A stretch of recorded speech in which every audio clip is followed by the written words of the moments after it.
So should we get started, Dr. Poland? Okay, great. Good afternoon, and thank you for joining today's webinar on COVID-19 vaccination in patients with liver disease. My name is Kyong-Mi Chang, and I'm very pleased to be moderating today's webinar alongside my co-moderator, Dr. Gregory Poland. Today's webinar is being recorded and will be made available on the AASLD COVID-19 resources webpage. I'm told there have been already about 390 registrants and with over 40 countries. So just to let you know that.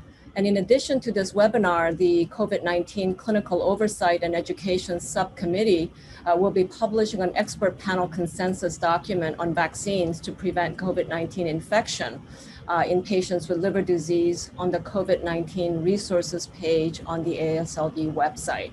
You can access that page on asld.org/COVID-19.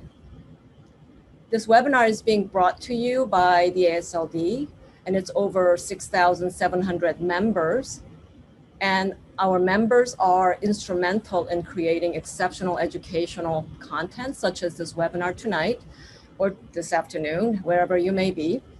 And I invite you to join us. You can play a pivotal role in bringing liver disease and treatment to the forefront and taking advantage of the many members benefit we offer. Please visit asld.org to learn more about becoming a member. And if we can go to the next slide. This is me, and next slide, Dr. Poland. And maybe if we can move to the next slide. This is the webinar agenda, and we will move through, as you can see, there are several speakers we will introduce shortly. And the next slide. Please remember that we have a webinar Q&A, and you can submit your questions anytime during the webinar in the Q&A box at the top or bottom of your screen, and questions will be answered at the end of the presentations.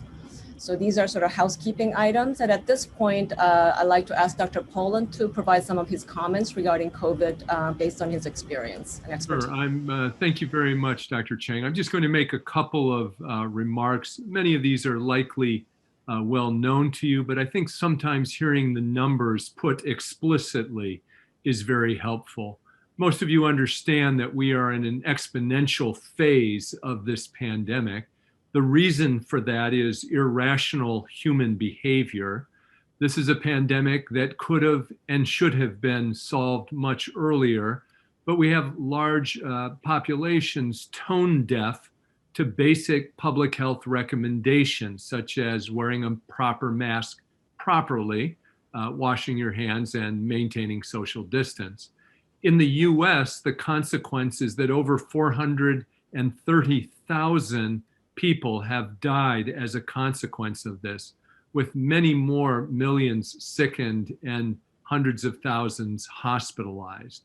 We've had basically at this point, 1 out of 800 Americans has died of COVID-19, and 1 out of 14 have been infected. This is, in my estimation, a desperate race between time, the virus, and vaccine.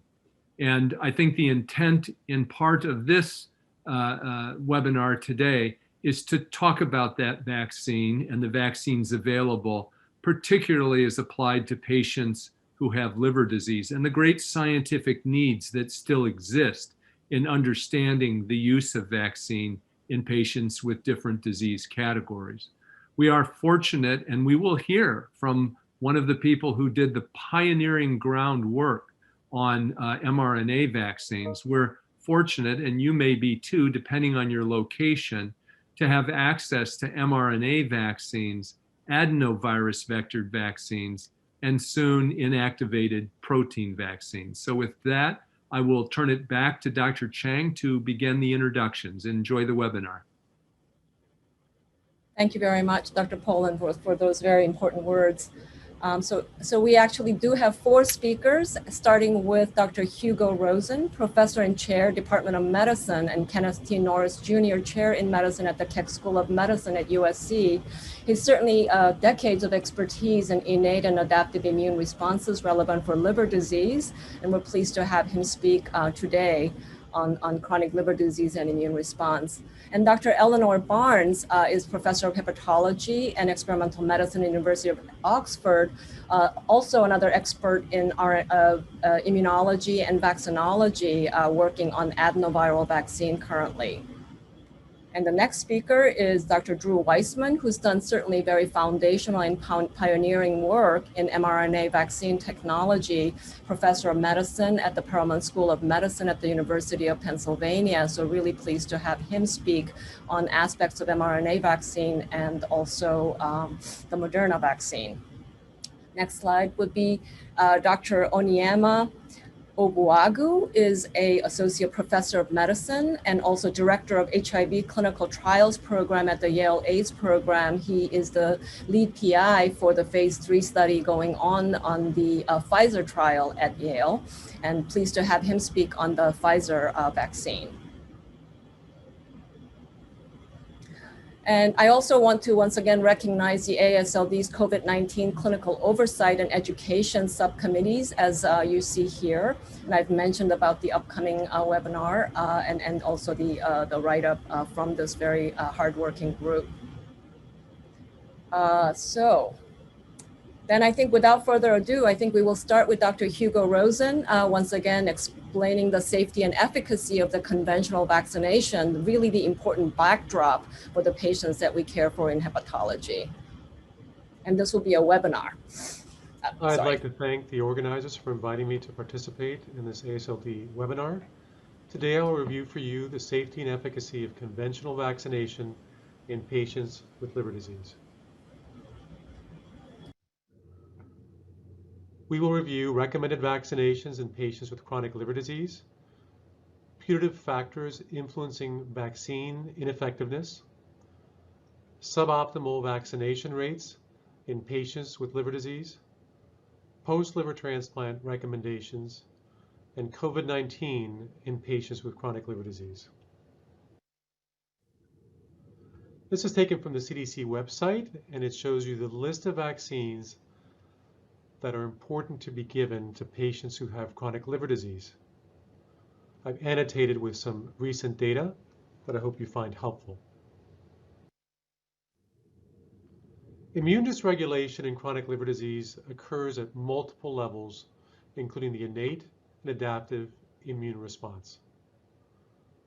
In terms of antigen processing and presentation, that is impaired in many of the antigen presenting cells, including monocytes and macrophages. And this may impede the ability to induce or prime a T cell response within lymphoid tissue. T cells also appear to be dysregulated, demonstrating high levels of immune exhaustion markers like PD-1 and TIM-3, decreased antiviral cytokines, and B cells demonstrate reduced memory B cells, as well as altered Ig production. Collectively, these dynamics contribute to the vaccine hyperresponsiveness that we see in our patients with chronic liver disease. And it's a very important question as we move forward with the new COVID-19 vaccines. General guidelines for vaccination in patients with liver disease was recently reviewed. This excellent paper in Clinical Liver Disease last year. Clinicians should actively vaccinate patients with liver disease and post-liver transplant to reduce vaccine-preventable illnesses, early vaccination prior to progression of liver disease and further immune dysregulation, and pre-liver transplant provides the best chance of optimal vaccine responses. Vaccines are safe. However, live vaccines should be avoided in immunosuppressed patients because of the risk of secondary disseminated disease. And liver transplant candidates should not receive live vaccines within 4 weeks of anticipated liver transplant. Hepatitis A vaccination in chronic liver disease. The current AASLD guidelines recommend hepatitis A vaccination in all patients with chronic hepatitis B and C. Notably, there has been no recommendations for patients who have NAFLD. There are low rates of vaccination, historically 12 to 40% in patients with chronic liver disease. Patients above the age of 65 are consistently undervaccinated, and this is particularly problematic because it is a subset of patients who are more prone to develop severe complications, morbidity, and mortality following acute viral hepatitis. It's been known for about 20 years now that seroconversion rates are significantly impacted according to the severity of disease. So in this study, published in 2001, seroconversion rates were 98% after a booster in Child-Pugh A versus 66% in patients who had Child-Pugh B or C. The single-center Australian study of 134 non-randomized cirrhotic patients compared the efficacy of standard dosing versus high-dose schedule, followed by a single booster in patients who failed to seroconvert. And the data are quite intriguing, at least for hepatitis A vaccination. The initial response was 80% in the standard dose versus 94% in the high dose. And boosting was successful in seroconversion in 67% using the standard dose versus 100% in the high dose, albeit it was only 1 out of 1 patient. But these data require further follow-up and study.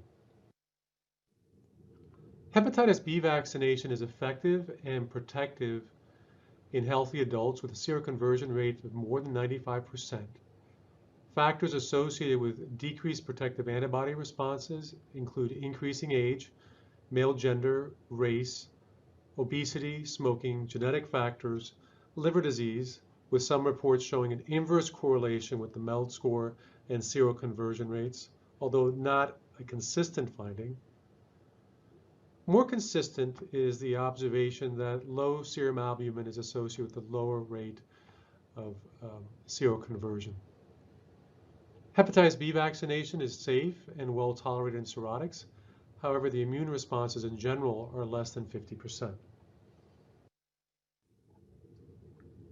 A number of strategies have been tried to improve HBV immunogenicity in chronic liver disease, including increased dose, which slightly increases immunogenicity, but pooled data from 7 studies did not show a statistically significant difference.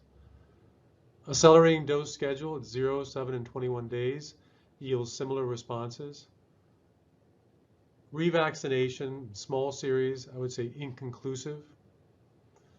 The study I mentioned in the previous slide from Australia also looked at high-dose accelerated regimen, and they reported about a 78% seroconversion rate in the high-dose boosted group, although not statistically significant. And finally, the recently developed Hepatitis B, which includes a TLR9 adjuvant, given at 0 and 1 month, achieves significantly higher rates of seroconversion as compared to the conventional 3-dose regimen in patients who have chronic liver disease, with an adjusted odds ratio of 2.74. Notably, about 34% of patients in this last study had cirrhosis.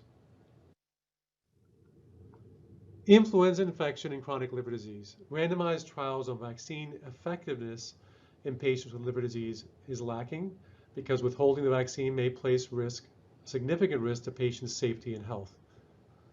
We do, however, know that influenza infection can worsen liver disease, contributing to collateral liver damage and promoting hepatic decompensation. And liver disease patients have worse outcomes than non-liver disease patients, with a 5-fold increased risk of influenza-related hospitalization and a 17-fold increased risk of death. This question was addressed by a systematic review and meta-analysis comprised of 12 studies with Haemophilus influenza antibody levels in patients with chronic liver disease shown to increase in response to vaccination. The seroprotection rate was more than 70% reference level in most studies. And importantly, all-cause hospitalizations in chronic liver disease decreased with influenza vaccination. although there was no significant difference in all-cause mortality. Post-liver transplant vaccinations, these are some high-yield facts taken from an expert panel review, which is currently in press. The CDC recommends all solid organ transplant recipients receive vaccinations before and periodically post-transplant. Vaccination within 6 months post-liver transplant has lower response rates. In most circumstances, live replicating vaccinations should be avoided in immunosuppressed patients. COVID-19 and liver disease. Elevated liver function tests are noted in more than 20% of patients with COVID-19. Abnormal liver function test at COVID-19 presentation is associated with a greater than twofold risk of ICU admission. You will hear from Ellie Barnes, very interesting data from a robust data set showing the same associations. It's also known that there's a higher mortality in patients with pre-existing liver disease who develop COVID-19, especially in those with cirrhosis, with a relative risk of 4.6. So in summary, chronic liver disease is a state of immune dysregulation, innate, adaptive, and regulatory that likely reduces adequate vaccination responses. Every effort should be made to immunize early in liver disease. Please note that recommendations from expert societies are non-uniform. Hepatitis B seems to be more effective than the accelerated or higher dosing for hepatitis B. The use of vaccines post-liver transplant should be guided, timed, according to immunosuppression. And it is unknown how well chronic liver disease patients will be protected by the COVID vaccines. There may be differences based on approaches, and of course, this warrants further examination. Thank you very much for your attention. And there's my email. Please feel free to reach out. Thank you.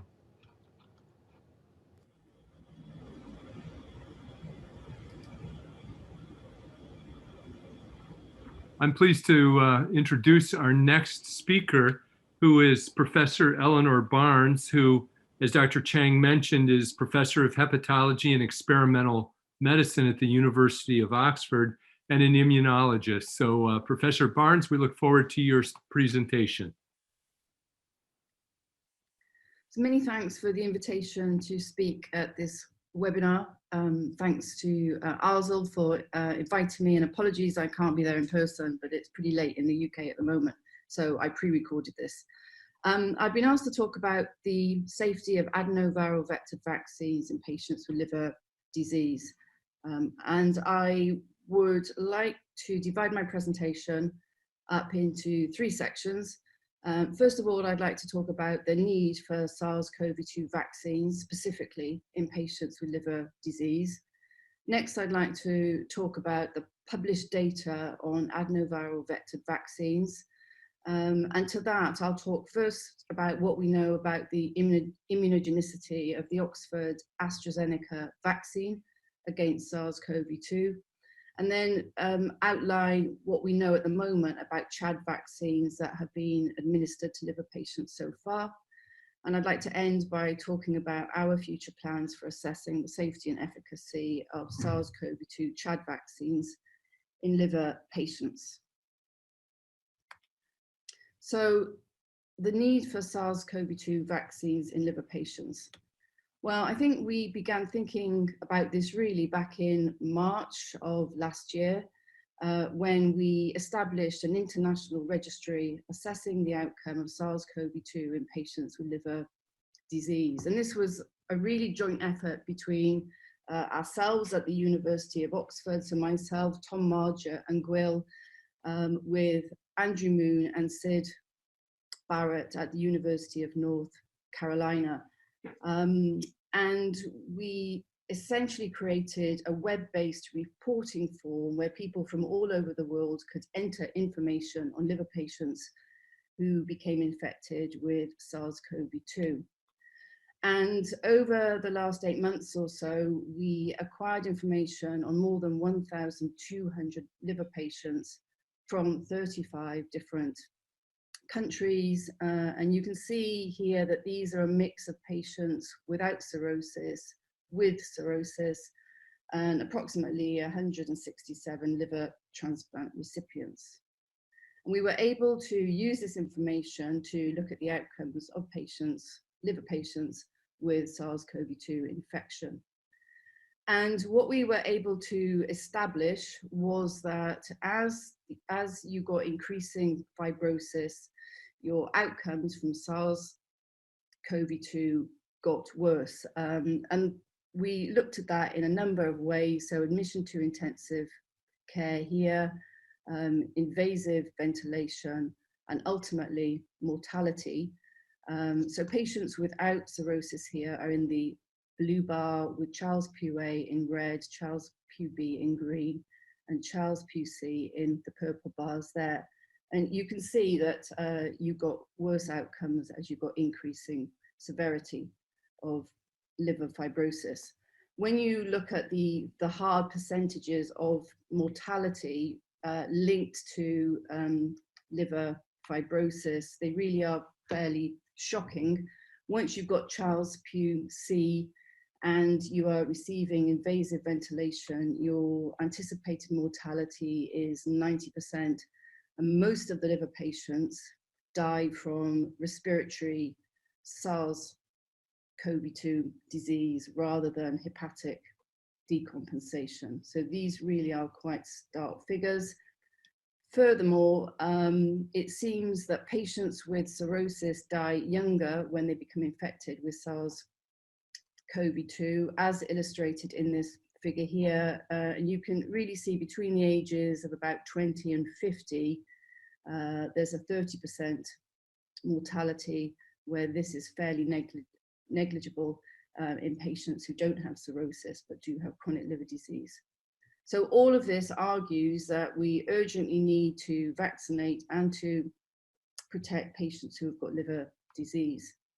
And I've been asked to talk specifically about the Oxford vaccine, which is a chimpanzee adenoviral vector vaccine, partly because I've been working on this kind of vaccine for a very long time in the context of hepatitis C virus infection. So I'd like to start by outlining what is the Oxford Astrazeneca Chadox 1 vaccine. Well, Chadox 1 was first developed at Oxford back in 2012, published here in PLOS One. And this is a phylogenetic tree based on the alignment of nucleotide sequences from the hexon protein. And zooming in on this, Chadox 1 is Y25. It's a serotype E, and it's closely related to other human and chimpanzee adenoviruses. But serotype E vectors are particularly immunogenic in humans.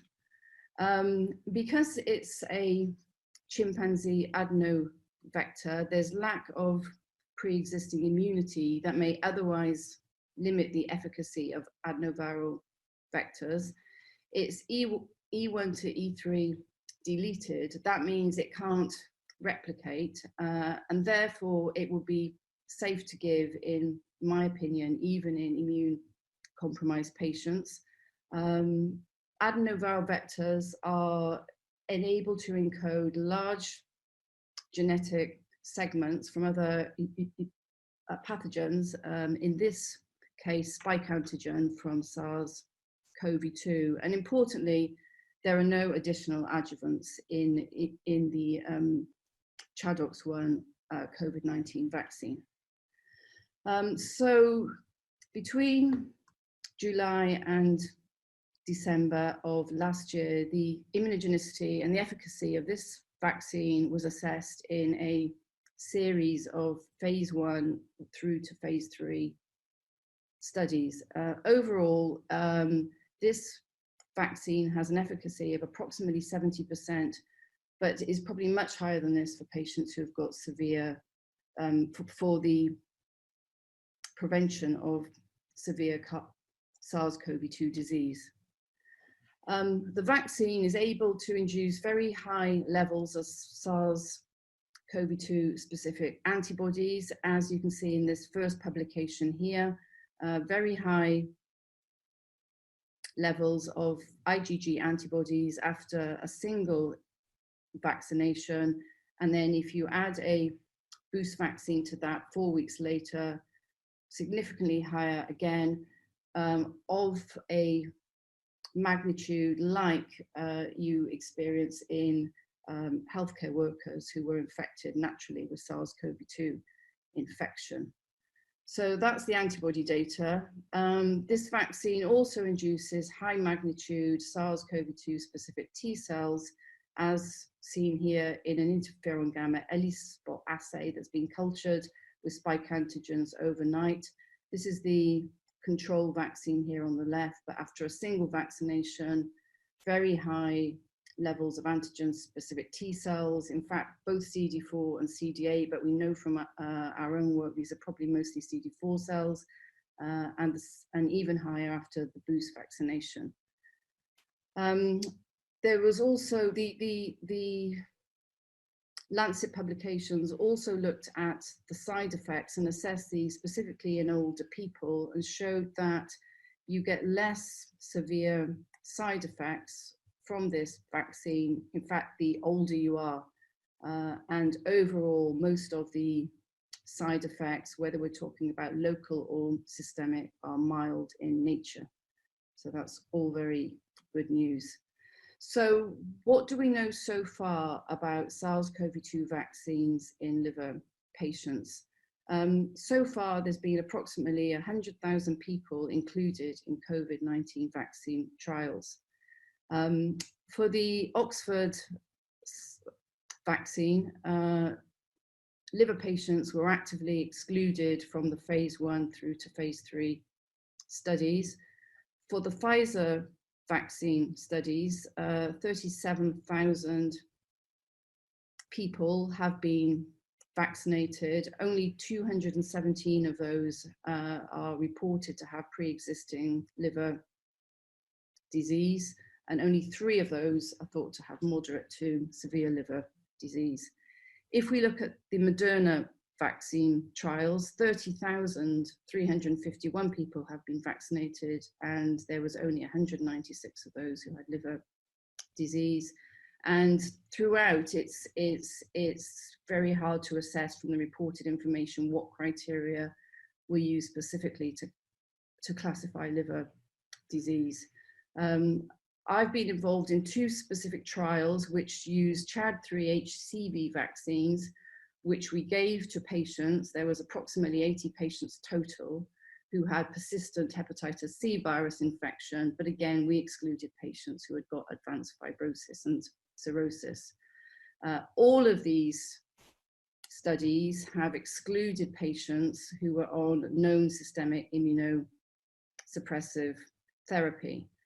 So overall, knowing what I know about the Oxford Chad vaccine, I think it is likely to be safe because it's replicatively defective, because there's no adjuvants, but the efficacy of this vaccine in liver populations, particularly those on immunosuppressive therapies, is completely unknown. So we plan to launch a new international registry. We're going to call it COVID-HEP2 to assess SARS-CoV-2 infection rates following vaccination in patients known to have liver disease. We would also like to look at approximately 150 patients and phenotype those, looking at antibodies and T cells after infection. We're going to call this OCTAVE. It stands for Observational Patient Cohort Study of T cells, antibodies, and vaccine efficacy. This will be UK-wide and will not only assess vaccines in liver patients, but also in other inflammatory conditions, including IBD, rheumatology, renal disease, and cancer. And essentially, this will be really important information on vaccine immunity in people who have got secondary immunodeficiency, be that through therapeutics or through pathology. And I hope that that overall this will provide urgently needed information on vaccine immunogenicity and efficacy in patients who've got underlying liver disease. So thank you very much for listening, and apologies again that I'm not there in person, but happy to take emails as a follow-up after this presentation.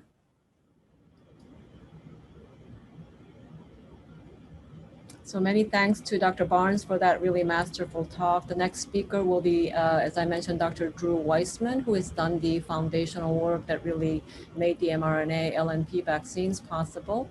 And he'll focus also a little bit more on the Moderna vaccine. Drew? Thank you very much, and thank you to the organizers for inviting me. Next slide. So I have a few conflicts of interest. Mostly these are patents. We developed the nucleoside modified mRNA that's being used in both the Pfizer and Moderna vaccines that they've licensed from us. Next slide. So let me give you a little background. mRNA was first injected into an animal in 1990 with the idea of using it as a therapeutic protein. Next slide. After that, mRNA was mainly studied as a vaccine. The therapeutics were given up. Next slide. And the reason for that is that RNA is highly inflammatory. Next slide. This just shows you the number of sensors, and there are 17 that recognize RNA as foreign. And triggering these sensors leads to inflammatory responses, inhibition of translation, and apoptosis of the cell. Next slide. So Katie Carrico and I studied this, and we developed nucleoside modification and purification as a way to get rid of the inflammatory potential. And what this slide shows is that by modifying and purifying the RNA, we can increase the amount of protein made by 4 logs. Next slide. And this is principally seen in primary cells. Next slide. Next slide. So let me give you a background on what mRNA vaccines do. You start off with a plasmid that contains the RNA polymerase promoter and the mRNA sequence. The RNA sequence is optimized for everything: the cap, the UTRs, the coding sequence, the poly A tail. Next slide. It's formulated into lipid nanoparticles and, sorry, go back one slide, I'm sorry, which are taken up by cells. The RNA is released from the endosome, is translated by ribosomes. The protein produced is either secreted or put on the surface of a cell to activate B cells. It's also processed for MHC class 1 and class 2 presentation. So the vaccine induces antibody responses, CD4 and CD8 positive T cell responses. Next slide. So I use this as a demonstration as to why companies, biotech, pharmaceuticals became so interested in RNA vaccines. And what this demonstrates is a comparison of an mRNA LNP vaccine versus a killed virus vaccine versus live viral infection of mice. And what we can see is that the RNA vaccine is about 25 times better than an inactivated virus, and about 5 times better than a live virus infection. So this really caught the attention of everybody in the RNA vaccine field, and is a reason why it's been used. Next slide. So in order to understand where this antibody response came from, this is a diagram of the different cells that are made in a B cell response. The principal cells are germinal center B cells that rapidly proliferate, affinity mature, and produce mature plasma cells and memory B cells. Next slide. This is a comparison using antigen-specific marking of B cells. So what's being measured here are antigen-specific cells. And you can see that the mRNA vaccine gives about 1.5 logs more germinal center B cells, long-lived plasma cells, and memory cells.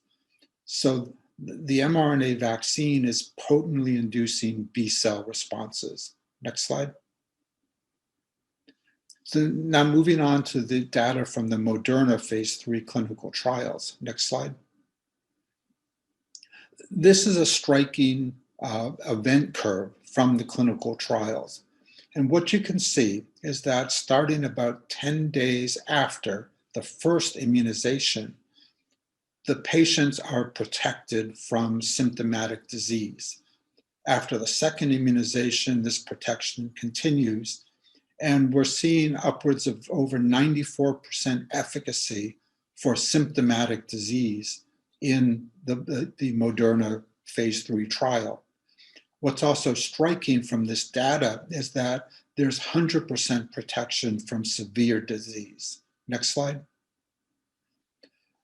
Everybody has noted the adverse events that are associated with both of the vaccines. And what's notable is that about 80% of people developed arm pain. A smaller number developed erythema, swelling, etc., and a significant number developed systemic effects. And what's notable is that these systemic effects are greater after the second immunization compared to the first. What people, and especially patients getting the vaccine, have to realize, these are expected. These are innate immune activation by the vaccine.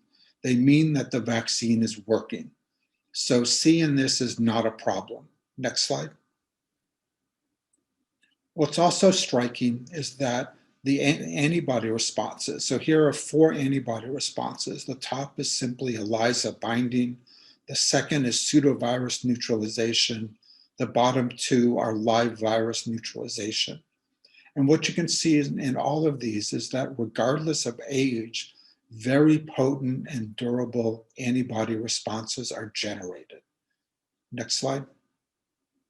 So our conclusions are that the modified mRNA LNP vaccine against SARS-CoV-2 gives incredibly high efficacy, greater than 95% for symptomatic infection and 100% for severe infection. And this is seen across all races, populations, and ages. There are moderate local adverse events seen in about 80% of people, and a smaller percentage have systemic adverse events that are seen more after the second immunization. The adverse events are expected. They're showing innate immune system activation. They're showing that the vaccine is working. There's only been one other unexpected adverse event, which is an anaphylactoid reaction that occurs in about 1 in 100,000 subjects. The other concern that's in everybody's mind nowadays is the finding of new variants popping up. What people have to realize is that these variants are expected. It was a bat virus a year ago in November that made the jump into humans. These variants that are appearing are simply the virus learning how to infect humans. They're going to keep occurring as long as the virus keeps replicating in humans. Most of the variants, the UK, the California, are very susceptible to the current vaccines. There is data from the South Africa variant that it's less sensitive, about 1/6 less sensitive to the Moderna vaccine, but that vaccine is still predicted to be protected against these variants. So it's going to be a wait and see thing. The sooner that we can vaccinate the world, the sooner these variants will stop appearing. The big concern is that someday a variant that is insensitive to the vaccines and to prior infections with COVID-19 could appear and could result in a new pandemic. Next slide, and I'm done.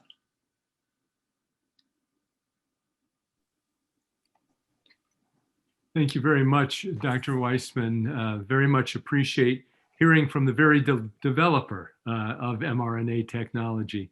Our next speaker is Dr. Ogbuagu. He is an associate professor of medicine in the section of infectious diseases at the Yale School of Medicine. Notably was one of the phase 3 Pfizer trial PIs, as well as a PI of multiple COVID investigational agents. So we will turn it over to you next. Yeah, so like everyone else has said, thank you very much for inviting me to be part of this very important and timely webinar. I also actually want to thank Dr. Weissman for his life's work and for making my presentation really easy. And so we'll be talking about the BNT162b2 mRNA vaccine candidate, aka the Pfizer vaccine candidate, and safety in liver disease patients. Next slide. I have no disclosures related to this current presentation. Next slide. Right, so important to mention some of the advantages of mRNA vaccine technology. We're all aware that the global demand far exceeds supply. And one of the advantages of mRNA vaccine technologies are that they're easy to mass produce and scale up. And as has previously been just mentioned about the emergence of new strains, we just learned today from the news that the so-called South African variant, the B1.351, has now made it to the United States. And so it's easy to adjust mRNA vaccines for emerging strains. So we all know about the limitations and concerns with mRNA vaccine technology and how, as previously described, that the technology has advanced to develop this lipid nanoparticle envelope that protects this unstable mRNA. But we do know that they still require cold chains, which can be a barrier to distribution or using in low resource settings or in settings where the capacity does not exist. And also the requirement for 2 doses adds its own logistic challenge. I thought to highlight some of the components of the mRNA vaccines and the roles that they play. We've talked about the different lipid nanoparticles that protect the mRNA for degradation, but important to mention that this will be the component of the vaccine that may be responsible for some of the allergic reactions that we're aware of. And as we previously mentioned, the mRNA encodes for the pre-fusion stabilized membrane-anchored full-length viral spike protein. And that's what triggers the immune responses that offer eventually confer protection to against the infection. Next slide. It's important to mention, 2 things here. I think there's no need to repeat any of these because they were elegantly presented by the previous speaker. But again, just a reminder that the mRNA vaccines do not get into the nucleus. They do not alter DNA. And this is a very common chatter in the lay public around concerns for gene-based vaccines. They do not involve the virus and cannot cause COVID. There has been some concern about the so-called antibody-enhanced disease for individuals who have been vaccinated. And the good news for now is that the large-scale phase 3 studies have not shown more severe disease in individuals who had received a vaccine previously. Next slide. So now let's talk a little bit about patient eligibility as it relates to individuals with liver disease. Next slide. So over time, the Pfizer phase 2-3 randomized controlled trial study populations were tweaked over time. Initially, with the initial protocol where the plan was to enroll 30,000 individuals, the age criteria was age 18 and above, and then later 16 and above. Subsequently, the trial criteria was adjusted to allow inclusion of previous groups that were left out of the initial study protocols. And I think that this was something that did differentiate the Pfizer vaccine trial from the Mrna vaccine. trial, individuals with well-controlled HIV, we know that individuals with HIV can also harbor viral hepatitis, like viruses like hepatitis C and hepatitis B, particularly hepatitis C. Also included were individuals with hepatitis B virus who were either E antigen negative, E antibody positive, very low viral load or undetected, or had normal liver function, liver transaminases. And for those who had biopsies, no evidence of necroinflammation. That was the eligibility criteria. Individuals with hepatitis C that were either cured by treatment or cleared were also included in the study. And some populations have still not yet been included in the phase 3 trials, and these include individuals on immunosuppressive therapy, and this would include, for example, patients undergoing cancer chemotherapy, individuals on high doses of steroids, transplant recipients, and which would be relevant to this audience. Ultimately, in the Pfizer vaccine trial, there were 214 individuals listed as having mild liver disease and 3 patients with moderate to severe liver disease. Unfortunately, we do not have granular data as to the etiologies of the liver disease. Next slide. Now let's talk about immunogenicity. Next slide.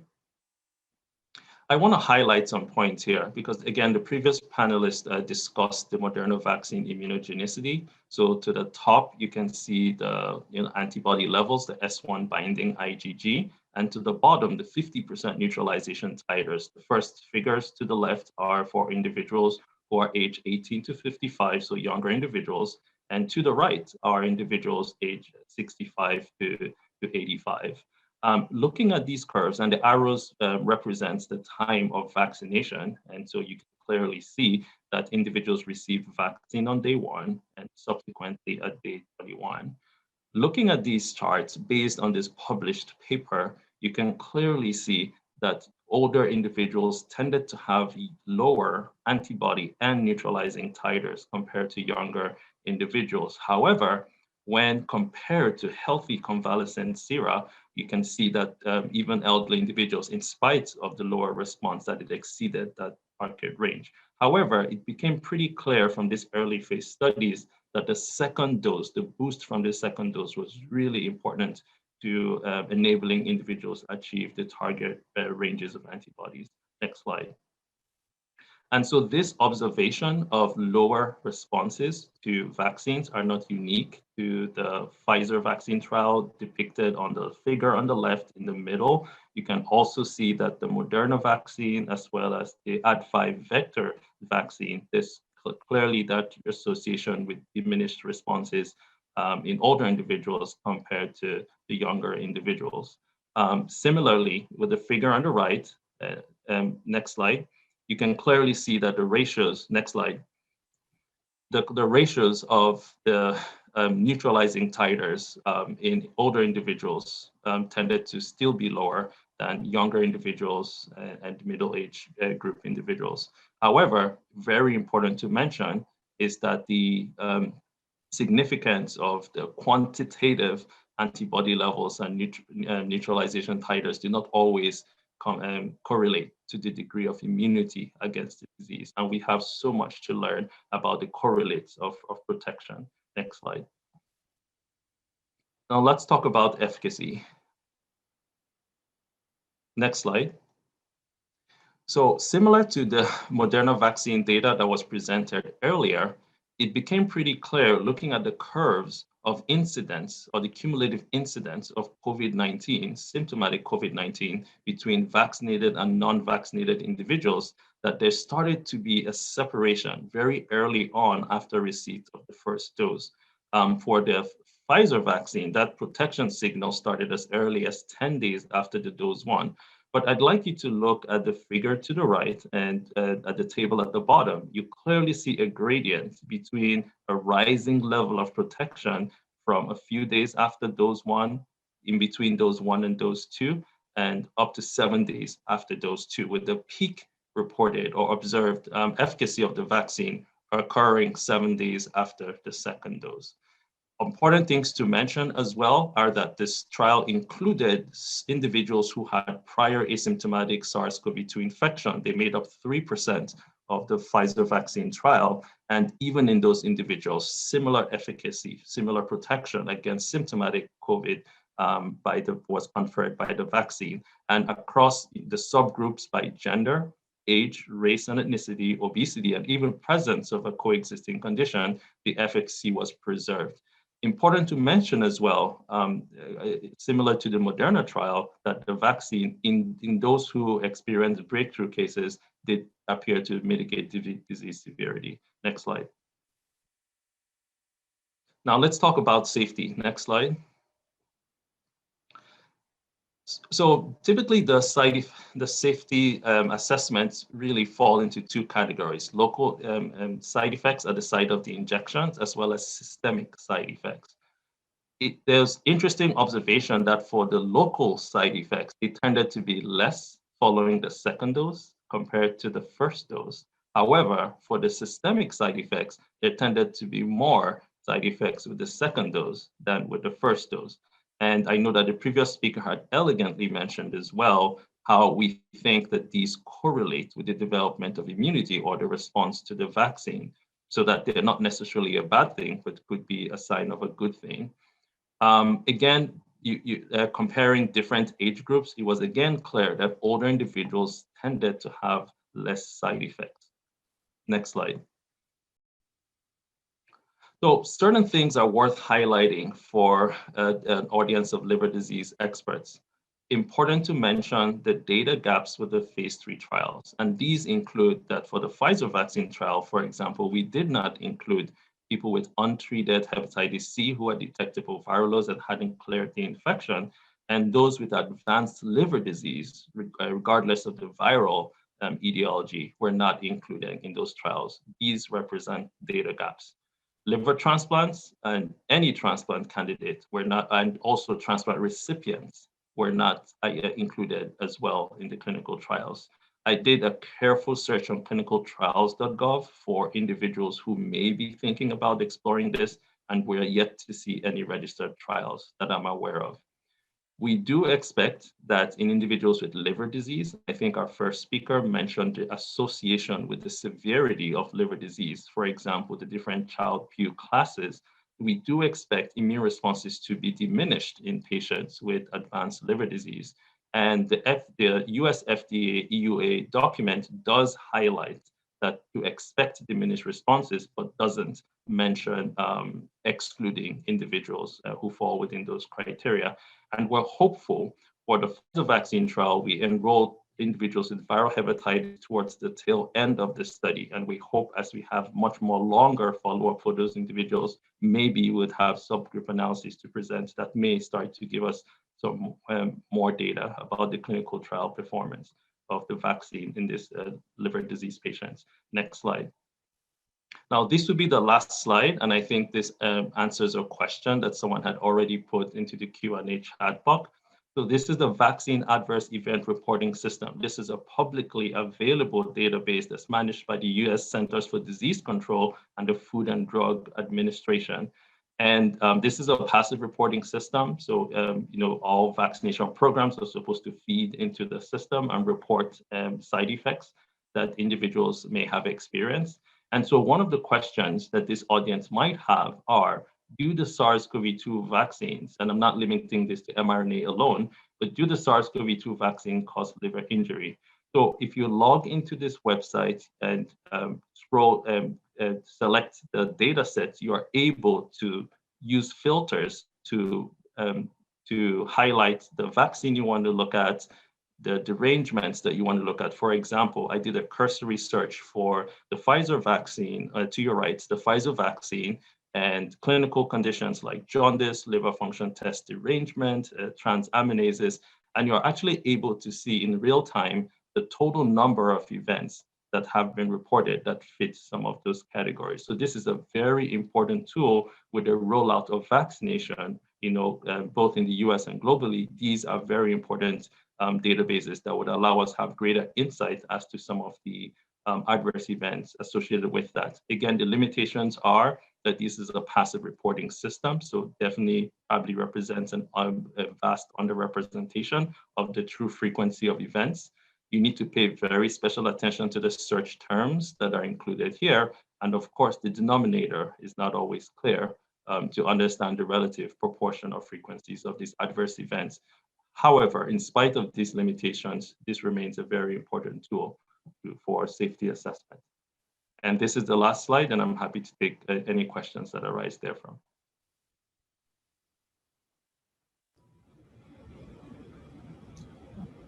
Thank you very much for all the speakers for that really outstanding set of presentations. And my appreciation also to the attendees who have been very active in posting a variety of questions. So maybe I can start with one of the questions. I think there's several questions that related to underlying liver disease and contraindication or not of COVID vaccination. And Dr. Rosen has been very active in responding already, but if you could summarize a little bit for us, if that would be. Yeah, so thank you for the questions. In terms of safety for vaccination in patients with liver disease, it's actually, they're very safe. The question is one of efficacy. And the first slide I showed you was on the CDC website in terms of all the vaccines that are recommended. When we look at the under-vaccinated population in this country, at least, it looks like people above the age of 65 are really under-vaccinated. That's really problematic, as I mentioned, because the likelihood of developing morbidity and mortality following acute hepatitis A and B, for example, is much higher even above the age of 55. So there's really no contraindication to vaccination. It seems like some patients actually logged on, which I appreciate, and they asked questions about PBC or other autoimmune conditions. So again, as we heard, these viruses contain small portions of the pathogen, so they don't induce cross-reactivity or T cells that would attack your bile ducts. There was a question someone mentioned about COVID-19 and bile ducts, and you're absolutely right. I think it came from a patient that some of the initial reports have demonstrated that COVID-19 is tropic or actually goes to the bile ducts versus the hepatocytes. But that does not mean that when you get vaccinated, you have bile duct injury. There were questions around use of immunosuppression, like steroids and azathioprine, and I would say that live vaccines are typically contraindicated in that setting. The efficacy of the other vaccines we talked about are diminished. I can't tell you quantitatively how much that is, but I hope that summarizes the questions. Thank you. Great, thank you very much. I think it's important to mention, as many people have commented on our panel, that we don't have the level of data we would like to have for many categories of disease, liver disease included, and virtually all regimens of immunosuppression or autoimmune diseases. There were small numbers of people who were in the trials, but that's not the same as the kind of data we would like to see. And so what we appeal to at that point is, what do we know in other disease states? What do we know about mRNA vaccines? And what do we know about efficacy? All of that combination suggests they're safe with no special contraindications by any disease state, including not a disease state, but pregnancy or other autoimmune diseases. What we don't know is efficacy in the context of immunosuppression.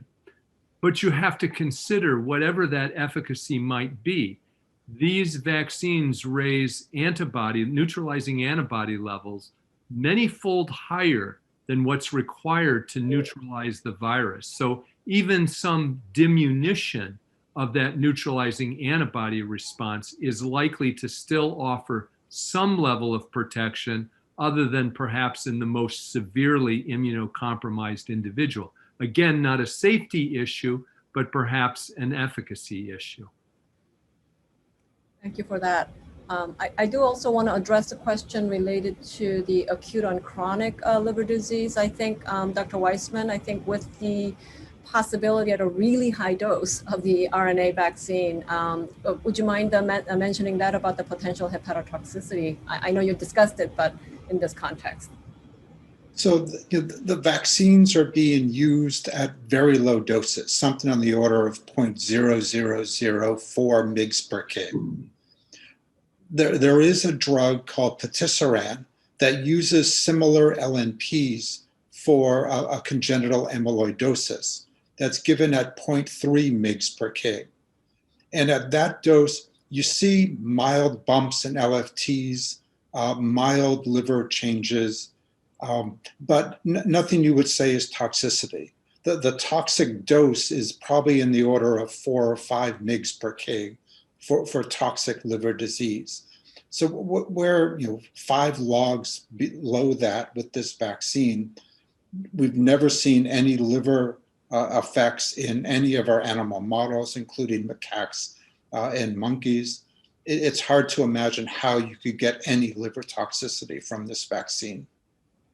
It's probably worth mentioning, and Drew, you can tell me if you agree, my understanding is with the vaccine, we're talking on the order of a few mRNA copies per cell versus the well over 200,000 known mRNAs in a given host cell cytoplasm. Yeah, the amount of RNA delivered per cell is less than 1% of what the cell has. There was another question about the Germany recommending against giving Oxford Astrazeneca vaccine to over 65. Should we prioritize liver patients for mRNA vaccine? I'm not quite sure exactly how to approach that, but any thoughts from the panel? Again, I know of no data that would inform a recommendation like that at all. I mean, in this case, as is true for all cases, the best vaccine to get is the one available to you now. I mean, I look at everything as a risk-benefit, and the risk, as was noted earlier, from COVID in people with liver disease is very high. Any benefit from a vaccine is then useful. Certainly in a class C or a liver transplant patient, the new titers are going to be lower, but you're still going to generate some new titers that will give you some protection. Another question, treat hepatitis C first and get the vaccine, or vaccinate first? I would say vaccinate first, personally. I think I would agree. What's the most immediate, potentially life-threatening issue? It's COVID. Right. Agreed. Now, there is some thought, of course, that where a clinician could potentially immunize at the lowest point of immunosuppression potentially would be of value, but that's something you have to very individually work out with the patient. But it brings up the question, which is really an interesting question, in patients who have chronic hepatitis C and they have to get vaccinated, for example, for MB, is their response of this greater after they've been cured with DAs? And that's a really interesting question, and one presumes so, but that hasn't really been addressed. Yeah. But I agree with COVID-19, I would vaccinate now. Yeah. Dr. Ogbuagu, I was wondering, what are your thoughts as far as the way we can actually, store the vaccine and how that actually might impact how we disseminate the vaccine to, locally in the U.S. or anywhere else in the world? Yeah, so I think that's an important point. Like I previously mentioned, for low middle income countries that can't afford to manage such a unique cold chain requirement. But even in resource settings, for example, even in the United States, it tends to be very few centers that have the sub-zero type capacity to store that. You do know that Moderna has some advantage above Pfizer for needing less cool temperatures, if you will. And some states, for example, my state has decided, done some strategies like having some of the more distributing the vaccine based on the capacity of different locales to store the vaccine. So, for example, a more rural area where some of the storage capacity is not adequate would probably be better sites to use the Moderna vaccine as against the Pfizer vaccine. So I think people have adopted their distribution plans and logistics to accommodate for the differences with the temperatures. And just to say that, there are, hopefully we hope to hear from Johnson & Johnson soon. I think Novavax just announced their results today. These do not need those low temperatures that the mRNA vaccines need. So that would also, I think, having more options down the road would be able to address some of the distribution and logistic challenges of the cold chain.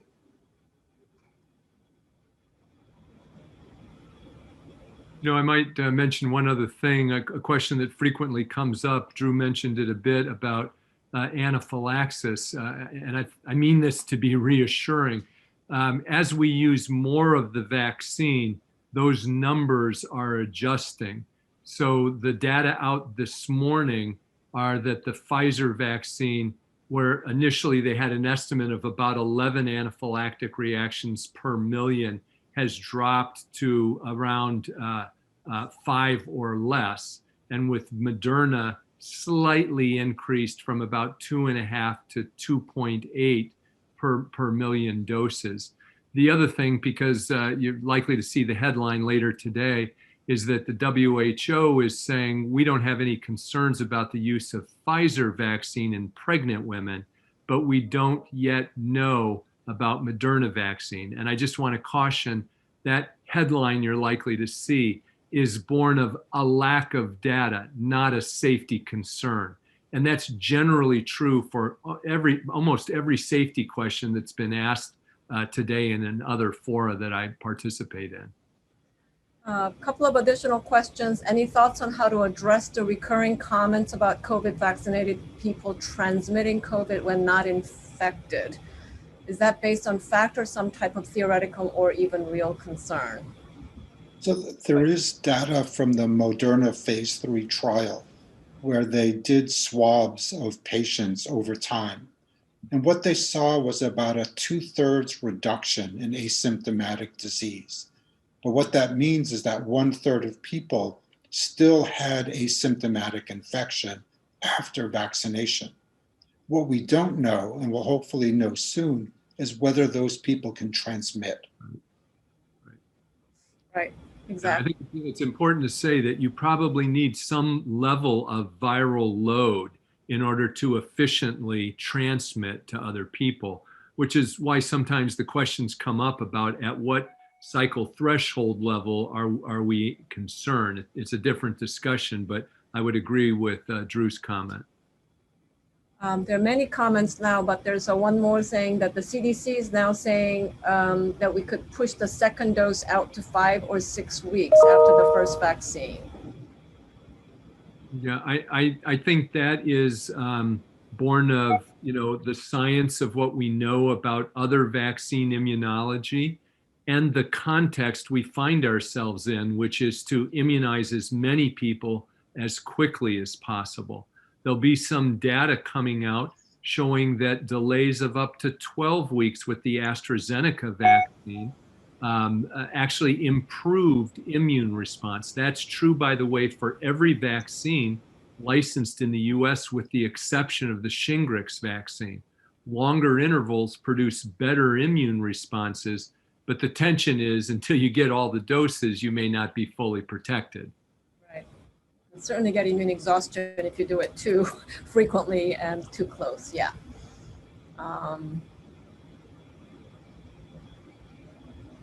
Question about patients with PBC. Should they get COVID vaccines sooner rather than later? I feel like everybody should get their vaccine sooner rather than later.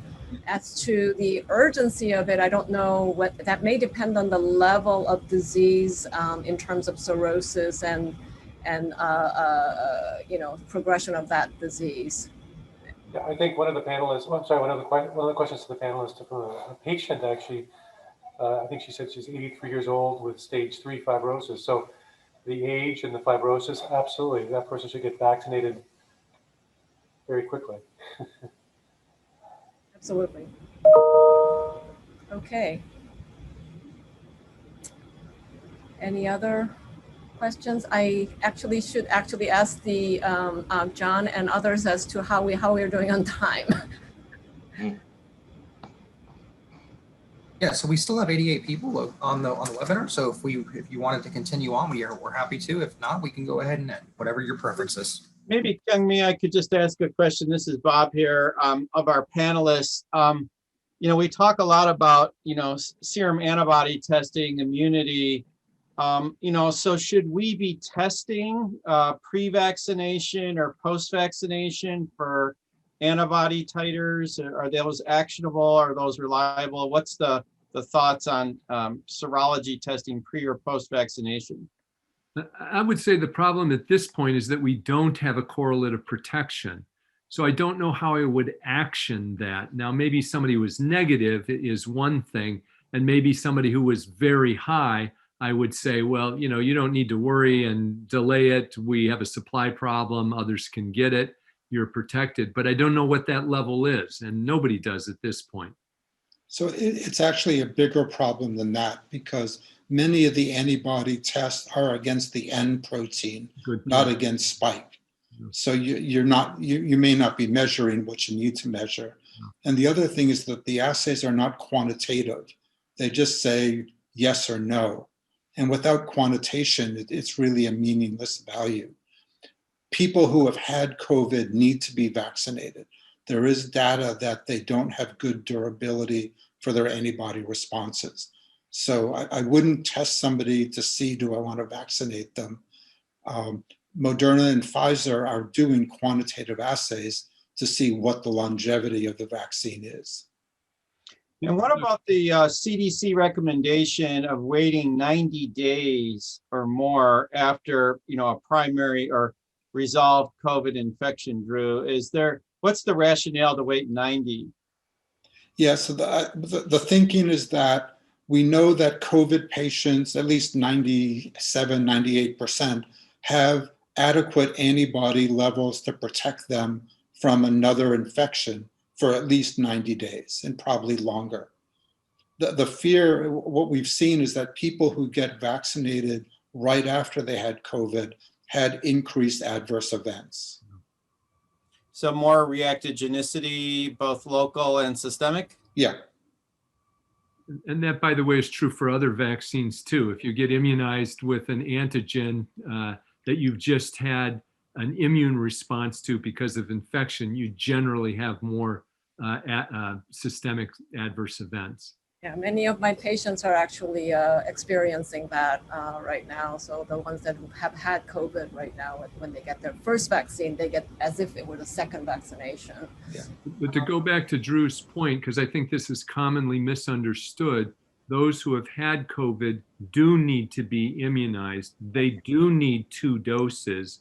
They may not need it in that first 90 days. But you know, one point about these vaccines, I'm talking about the mRNA vaccines in particular, is you get a very fine specificity of immune response to that target, to that S protein, and in particular to the receptor binding domain. Whereas with the disease, you get a very broad immune response, a polyclonal immune response, but to a lot of different targets, some of which may be irrelevant compared to neutralizing antibody to the S protein. As to the original question about the clinical relevance, or should we test them for antibody before or after, you know, I feel like this is a really important research question. So we definitely want to have more studies in which we can look at this in liver disease patient population. So I think it's a very important area. Also, I think we will get some information as to the relationship, because like was rightly mentioned, the Moderna and Pfizer studies are doing some quantitation, and we've had cases occur in vaccinated individuals. So I'm hopefully that we get some of that data about at least some of the correlates between the antibody levels and clinical protection. Another common clinical question that I'm getting is, you know, some people are very afraid of the side effects of the vaccine and what they're hearing. And they're asking, should I take acetaminophen or an antihistamine, like a pre-medication, like I do for my Prolia shot and that sort of thing? What's the thought on that from an immunological perspective? Is that a good idea or a bad idea to pre-medicate in someone who may be fearful? Yeah, this is a question I get a lot. Here's how I read the data, and I'd be interested to hear others' opinions. This came up primarily from data where routine antipyretic medication, acetaminophen, was used in infants and children. And there was some diminution in antibody response to the priming dose, but not to subsequent booster doses. The best studies I've seen in adults suggest minimal to no, or at least inconsistent effects on ultimate antibody response. So my own feeling would be, why take a medication unless you need it? If you develop side effects that you think are inhibitory of your activities of daily living, by all means, take a Tylenol. That would be my preferred recommendation. And I think these are such immunogenic vaccines that some minor decrease, if it even occurred, in antibody response is clinically irrelevant. So the bigger concern is that some people want to take NSAIDs. Yeah. And there is data that with influenza vaccines, that taking NSAIDs with influenza vaccines reduces the response. Yeah. We have no data on the RNA vaccines. Right. So if people want to take Tylenol, we say, sure, go ahead. If they want to take NSAIDs, we say, don't. And to the point of the anaphylactic reactions, Drew, my understanding is we believe it's possibly a component of the lipid nanoparticle, possibly the polyethylene glycol. Do you feel like there'll be a second generation vaccine that maybe will be altered in some way, that may be less, potential for anaphylaxis, although the numbers are pretty low anyhow? Yeah, so the issue is that the amount of PEG in these vaccines is incredibly small, and it's much less than what PEG allergies are seen. The other thing is that the PEG falls off the vaccine within 15 minutes. So now you've got free PEG floating around that can't give you anaphylaxis. So we don't believe the PEG is causing the anaphylaxis, but we don't know what is. They are working on vaccines where they're replacing PEG with other molecules. It might be important to mention too that where we have data on this, they have anaphylaxis is primarily, not exclusively, but primarily occurred in people who have had anaphylactic reactions to other things. Many of them carry an EpiPen, and 90 to 100% of these reactions have been in women. So, and they this reaction manifests itself within minutes. So it's not difficult to detect. It's easy to treat. We have good hints about who to worry about it in. And just the observation of 30 minutes and in a proper setting for treatment, I think should diminish those concerns, again, placed against the risk of COVID. There's one more question, I think, on the acute on chronic liver failure and older patients with very severe frailty, difference between mRNA versus vector vaccine. I don't think we have any data on this, but I thought, Drew, you thought it would be pretty safe. I think the mRNA in really just about any kind of liver disease is safe. As pointed out, effectiveness is the issue. So Dr. Spengler, I hope that answers the question.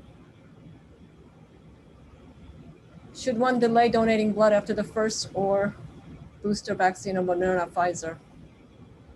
I don't see why. I'm not aware of any recommendations for that. Yeah. Yeah.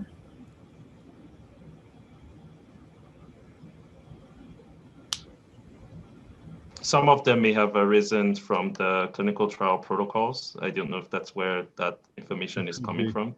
Yeah. Good point. Does anyone believe that a strong vaccine responder would be a good convalescent plasma donor? Interesting question. Yeah. Why not? Although maybe it's too narrow of a response, Greg. Maybe it's just purely against, you want that polyclonal response? Is that, do we know? That's a very good question in terms of its use as a therapeutic. Right. And I would say at that point, we're thinking perhaps more along the lines of the way we do with monoclonals, that absent some information on the variants, seem to demonstrate efficacy. And so it's an interesting viewpoint of whether people who develop very high neutralizing antibody levels could be potential sources of convalescent sera. Dr. Barnes is not here, but may I ask one question about viral vector? If patients with liver disease were not included in viral vector-based vaccine, what's the worst that could happen in patients with liver disease? Would it be safer for people with liver disease to get vaccinated with Moderna or Pfizer? It's not a replication competent virus. Yeah, I don't think there's anything to suggest differential safety or differential efficacy between the two mRNA products. Maybe a soft tilt toward Moderna simply because of the complicated cold chain logistics with Pfizer, and you want to, be sure that it was handled properly. But what about the adenovirus? I guess the viral vector part. That was a question. I think there's some information to be worked out here, and too bad Dr. Barnes isn't on, in regards to the low dose, standard dose versus 2 standard dose issues, where there was seen to be differential efficacy, but to my knowledge, no differences in adverse events or safety issues.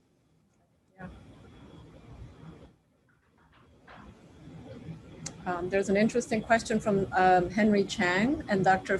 Oren Fix is typing an answer. Bob, do you want to respond to that? Or? I'm sorry, I don't see it. Let's see. It just got to the answered part. Oren, I don't know whether you want to, because I don't know how you responded. I see. The question was, CDC Advisory Committee on Immunization Practice does not consider patients with cirrhosis as a group that's associated with increased risk for severe COVID-19 for inclusion in phase 1C vaccine allocation. Does AASLD support or reject this guidance from ACIP? Well, I think as a member of the AASLD, we're going out on a limb to reject or even comment on what ACIP says.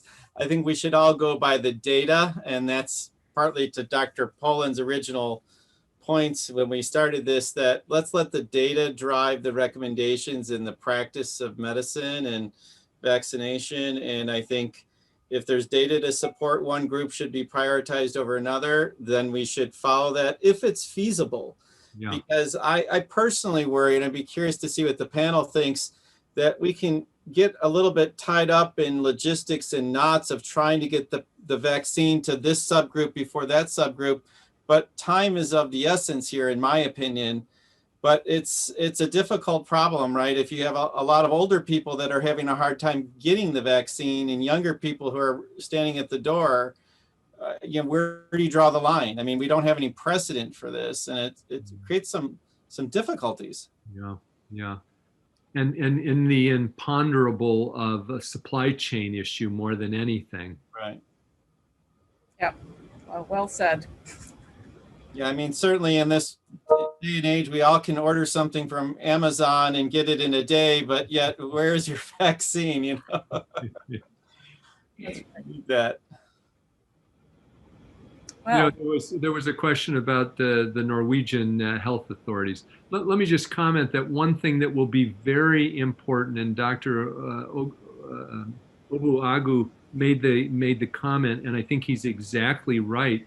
Even with these passive surveillance systems, we do begin to develop data on background rates, which is a whole science to itself. But let's just take deaths in nursing homes. CDC just did an analysis expecting about 11,000 deaths. I forgot what the time interval was. Whereas in the US, in people who had gotten vaccine, it was 129 deaths. So no matter what we hear about of clusters, humans are are wired to somehow think that temporality is causality. And any of us that have been in medicine long enough realize temporality and causality are merely hypothesis generating exercises. You have to actually go and do those studies.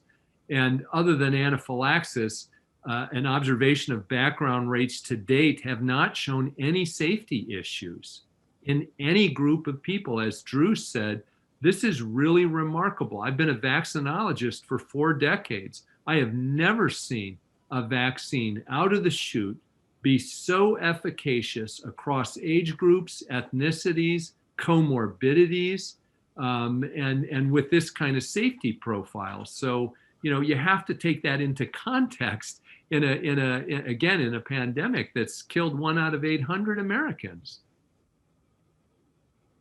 I think that's a very good point to put that perspective, you know, because we all know about the fears of Guillain-Barré that we've heard about, and other unusual rare things, autism that really sort of set back some other vaccines in the 80s and 90s. And I think the scientific community needs to be proactive here about background rates of these things, right?